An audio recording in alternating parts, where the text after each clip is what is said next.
Well, good morning. I want to welcome everybody this morning to our series of Living and Learning. I want to thank the Portsmouth, Ohio, the Maysville, Kentucky, and the Ashland Alliance, the Chambers, and then the Ashland Alliance for sponsoring this. Our got a very simple program this morning, but I think it's very profound. It's a tool that you can use with your team and yourself. And it's so simple that I think people might miss the significance of it. So I'm going to start with our rules of the game here and talk about how you can get the most out of this today. Owning it is key. So when we're talking about problem solving, if you've got a problem, problems are to be solved. They're not to be run away from. They're not to be avoided. They're not to be swept under the rug. And we really need to get down to what the real problem is when there's a problem. So, what does owning it mean? It means if it's to be, it's up to me. If I'm a leader, if I'm a manager, and even if I'm just on a team, if I see a legitimate problem, that's there to be solved. In fact, it's good news if we see problems because we can start to work on them. Problems that go undetected are bigger issues. And most people don't get real excited about problems. They don't get all thrilled about having problems. But I want you to shift your paradigm this morning and say, if there's a problem and I can own it and I can help solve it, we're just going to move forward. Solving problems moves things forward. Second, participation 100%.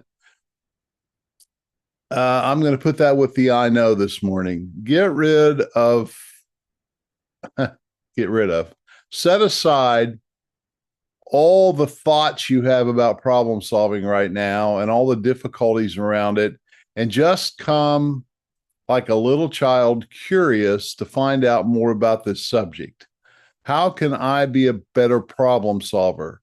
How can my team learn how to solve problems? I find a lot of good managers that could be great managers if they would make this shift. As a good manager, they really help people solve problems, and they often solve problems for people.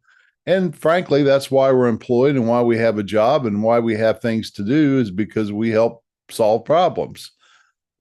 A great leader and manager learns how to delegate and educate and help their team solve problems.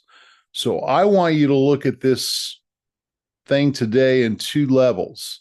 This is something I can use for myself personally to deal with my own issues, but this is absolutely a tool I can use with my team when I meet with them or when I'm working with them one-on-one to help them solve problems. It's a coaching tool. So let's have some fun and take a look at this. Again, it's going to be one slide, very simple, very straightforward. Don't let the simplicity take away the sense of value for you. This is going to be one of the most valuable things that I've ever done. I really believe that today because it's so practical. So let's look at a simple problem solving tool. I'm going to go fairly slow with this. So again, just put on your seatbelt and sit back and just really let this marinate and let this really absorb into your thinking and your thoughts. This tool is really a series of questions. So maybe this would be a helpful way for you to participate today. I want you to think of a current problem that you have. It doesn't have to be a complicated one, but a current team problem you have or a personal issue you have. And if you are taking some notes and you're writing things down, just make a jot on that paper in front of you. What is the problem that I want to solve today? And if you'll go through this system with me, looking at that problem, you'll get a good sense of how to use this tool. So the first question I want you to answer concerning this problem that you're facing is, what's broke? Now, that might not be the best English, but I think it, for the sake of this tool, it really will stick in your mind. What's broke? That is not necessarily an easy question to answer. I think people rush past this question too quickly. And there's a complementary question that goes with it. So I call it question 1B. What broke it? Identifying what the real problem is often the problem. People are so, I mean, this has been my experience. They're so anxious. They're so rushed. They're running around like squirrels on caffeine. And if they would slow down, they would speed up things. What do I mean? Slow down and really ask those questions and go in a little cycle with them. What's broke and what broke it? And is that really what's broke? Or what's behind this? What is the source of this? What is the real problem? Not who's broke or who's broken. We don't want to go into the blame game. We don't want to go into just trying to get heads to roll. We really want to keep an objective mindset of, as I look objectively at this situation or this dynamic, what's broke and what broke it. And don't go any further when you use this tool with the process until you get a good answer with those questions. If you're doing this in a team collaboration, go around the table, go around the conference table or where you're meeting, and get everybody to write their answer down to what's broke and what broke it. And then listen to everybody's response and come to a collaborative agreement that we really have identified the real problem. Folks, I cannot tell you how this is often rushed by, and we're working really hard trying to solve the wrong issue, or at least a surface issue. We're not getting down to the foundational issue. So I'm just going to slow down the presentation this morning a little bit to let you think about those two questions, because I want to demonstrate, even in the pace that I'm giving this needs to be slowed down. So with whatever issue you've thought of, if you're going with me on that, participating with that, write down what's broke and what broke it. And later on, you might even ask the question, what else? What am I missing? This is an observation question. This is a curious question. This isn't a blame question. It's trying to understand what's actually occurring. Now, the normal place that most people go once they decide I've got a clear understanding of the problem, or I think I know what the problem is, they try to solve it. That is a terrible mistake in terms of effectiveness. The third question, you've got question 1A and 1B. So question 2, which is the third question we want to go to, is this one. What will it look like when it's fixed? Now, the principle here is this: begin with the end in mind. This is the other way you could say this, if you're leading a team, is you're helping people get a vision of what can be, of the possibility. And I would really encourage you, when you ask this second question, to look for answers of the ideal answer. You may not be able to get to the ideal, but we really want to say, if this problem was fully solved, if things were working the way that we believe they should, what would it look like? And again, if you're with a team or you're talking to yourself like I talk to myself when I've got problems, I want to slow it down and I want to get a full description in my mind of the best way it looks when it's fixed. So you got a problem. Here's what it looks like now. When that problem is completely solved, what will the situation and the circumstance look like? Again, don't go too fast with this. And what I want you to see on the chart as you look at it is you now have two bookends.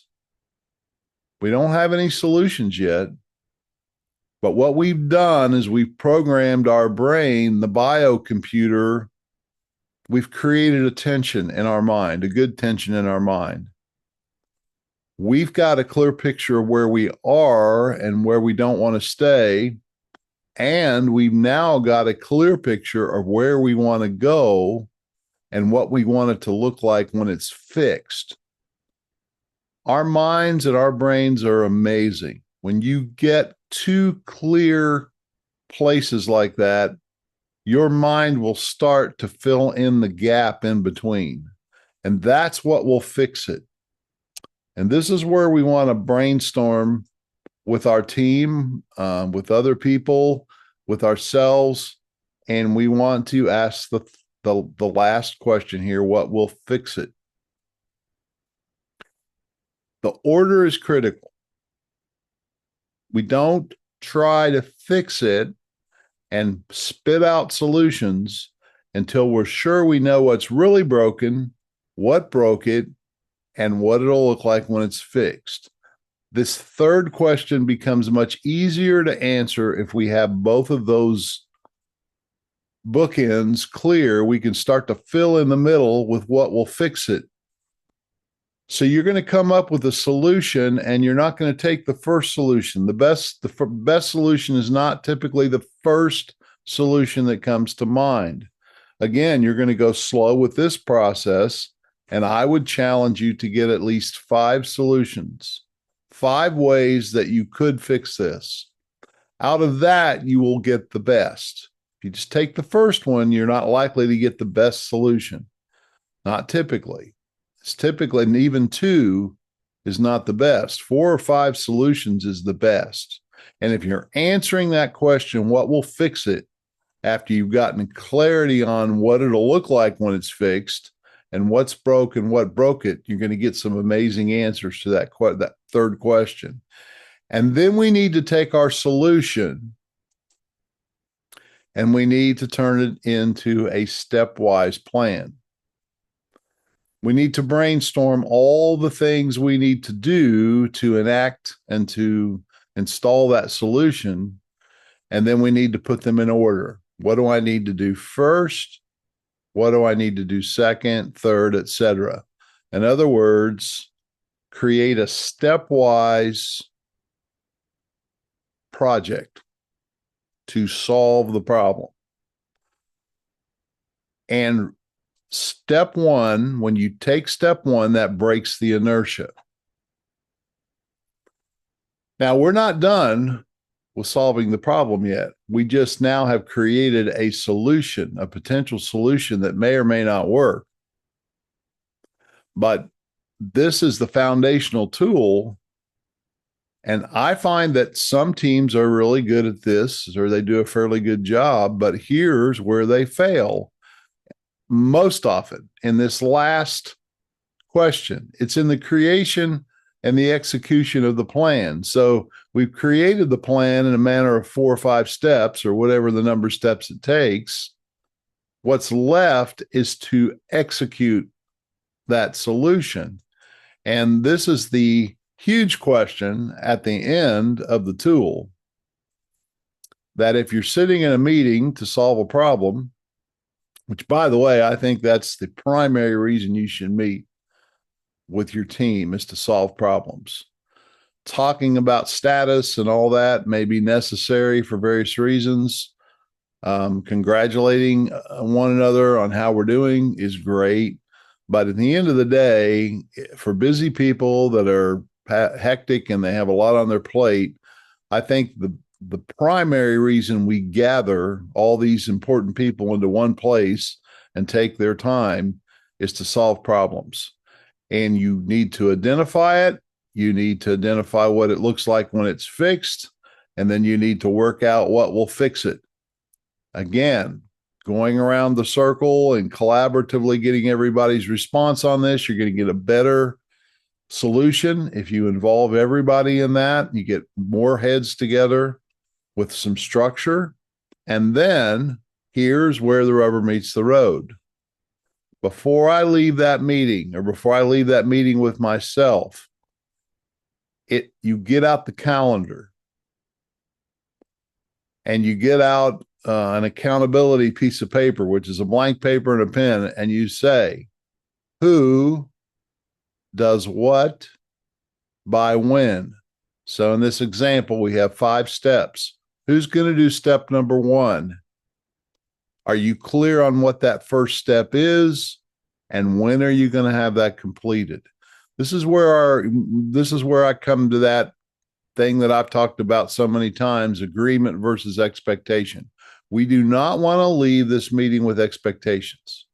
We want to leave this meeting with agreements that people will keep in their integrity, that we have stepwise solution to this problem, and the steps are assigned to specific people, and they know exactly what those steps are, and there is a schedule. So there has to be a flow of this. There has to be a handoff. Step 1 is completed, then if you do step 1 and 2, and then you hand step 3 to somebody else. Those details and the accountability and the agreement to those details is what will solve the problem. Or not. Perhaps we'll get down the road, step 3 or 4, and find out that it's not solving the problem. Then we come back to the table and go back to question 1A. What's really broken and what broke it? And what will look like when it's fixed and what will fix it? So we brainstorm the whole process again. And that often is the way you solve a problem, as you go at it several times. And every time you learn something and you open up your thinking and you come back, maybe have to do this 2 or 3 times, several times to get to the end point.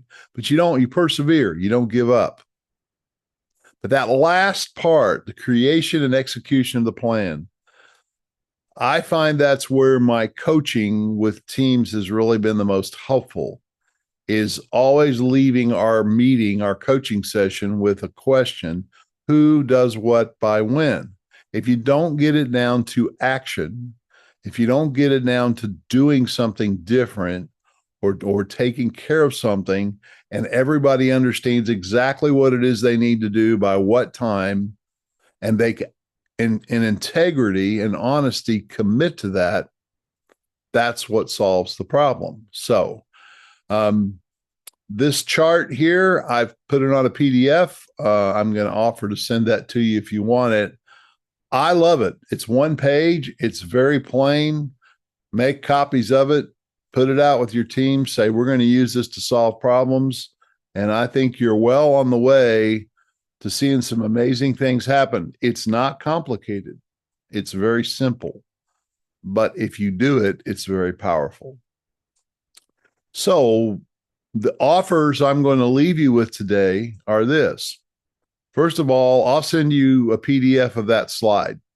If you want that, then you'll have it to print out and you can use it with your team. You can use it for yourself. Secondly, I've got about 5 related articles on paradigms and thinking about problems and how to get people to really get problem happy. And what I mean by that is problems are not to feel bad about. Problems are not a problem. I mean, if you're a math student and you're taking math in school, you want a lot of problems to solve because that's how you learn to do math. Problems is why we have a job. So problems are not the enemy. They are really just puzzles to be solved. If we can get them objective and not beat ourselves up about them, that's when we can use our prefrontal cortex and our thinking to solve them. And again, getting into that tool that we shared gets people objective. It gets their focus off of the negativity and onto creating the solution. So we've got several articles. Again, I'll attach those to the email. I'll send you the slide. I'll send you the articles that support that. And finally, I've been doing this lately. I don't do it all the time, but if you have a team that you would like to use this with, you'd like a little more coaching, I'm currently offering to come 1 hour if it's in the region here that I can easily get to, and do an hour with your team for free. You're saying, Dave, why would you give your time away? Why do you do these things for free? I believe the best way to sell your service or to offer your service to others is to let them experience the value. If they don't experience a value in what you're doing, why would they pay money and hire you? I don't have a big, advertising campaign and a big push. What I do is I get myself in front of people, and that's what creates work for me. I also just love to help people. So even if I have a meeting like that and they can't hire me, I get the joy of helping somebody. I've got some more people that appreciate what I do. That's all good news. So how you get in touch with me is there, Dave Beam at mentordavebeam.com. Email me. We'll send you the slide. We'll send you the articles. And if you have a team and you'd like coaching for an hour with me, I'd be glad to offer that as well. So that is our meeting. We're about 5 minutes early, but I'm going to sign off and say goodbye and appreciate your attendance this morning. We'll see you next month. Thank you.